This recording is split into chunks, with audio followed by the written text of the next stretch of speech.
All right, Coach. Thanks for joining us here on the most remote of circumstances, because health and wellness and safety are paramount, and we're doing what we need to do to flatten the curve and hopefully get back at it in person soon. Yeah, it's been tough for sure. I'm really impressed with our leadership here with President Schultz, Pat Sean, and McCoy, and obviously the governor of the state. I mean, the state of Washington is doing a great job. And here, right at home here in Pullman, the leadership down to the head coaches, down to the players. I mean, we're Cougs. We'll get through this. We'll keep fighting, and we'll all come back a little bit hungry for the fall for sure.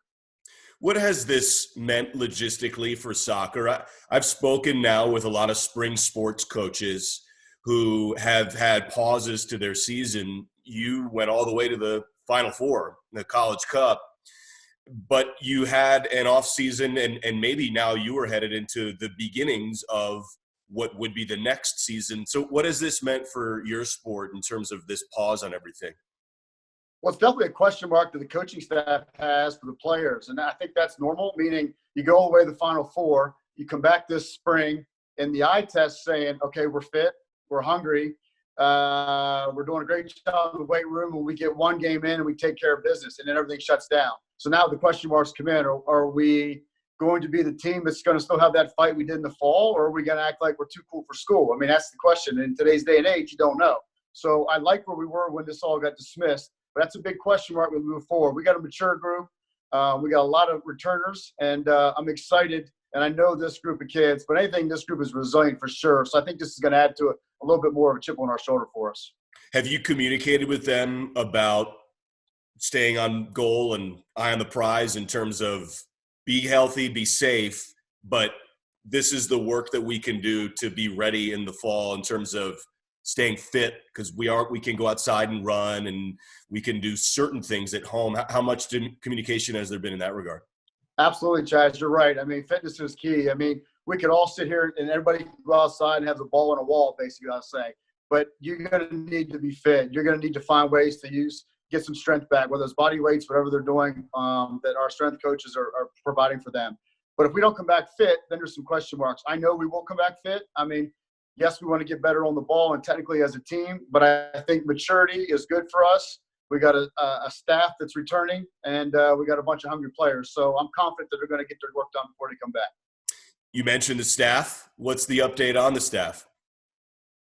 We got John come back and promoted John. John's been here, has done a great job with the goalkeepers. He does a great job of balancing the recruiting acts for us, and with my assistance with him. And so he's earned it. So I gave John a promotion of the title. Jess is returning, does a great job. She keeps our daily lives in check. The girls love her.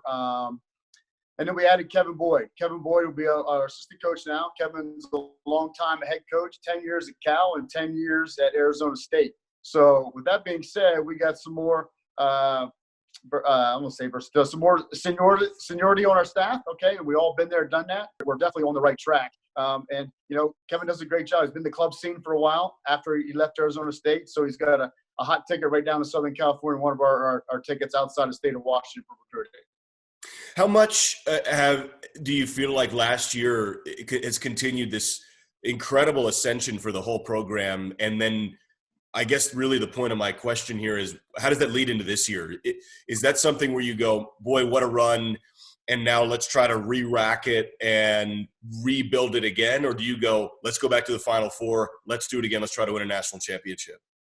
That's exactly my mindset. I mean, I always have all the time of day for the winners. We all like underdogs, and we were an underdog this year. But you look at all the programs across America in football and basketball, and Anthony Dorrance and his soccer program.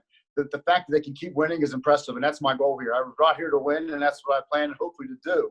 And I look at it like this, Jazz, is that our recruiting class that's coming in now reflects back to my first recruiting class here was in 2017. That's the seniors now. They've been to the Sweet 16, to round of 32, and the Final Four.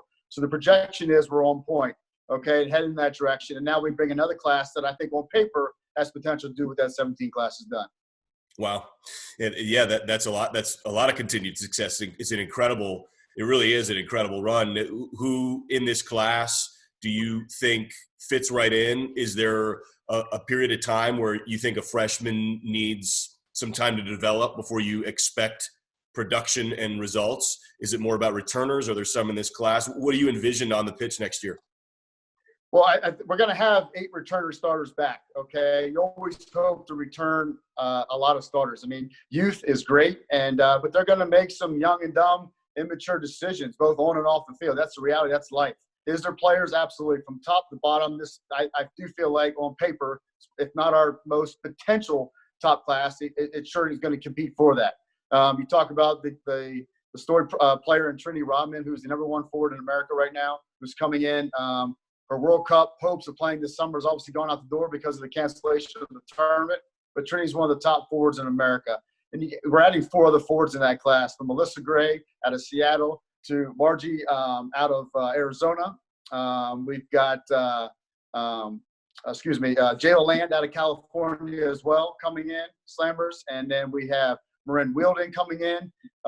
We have a group of young ladies across the board that's going to be impressive. So we're going to give them time. But the good thing here is that we've done our work over the years, and we don't have to actually have a freshman come in and put all the marbles onto her, that she's got to do this now. She's got to go. We hope to gradually in, but I think for sure there's some players there that can come in and start, without a doubt.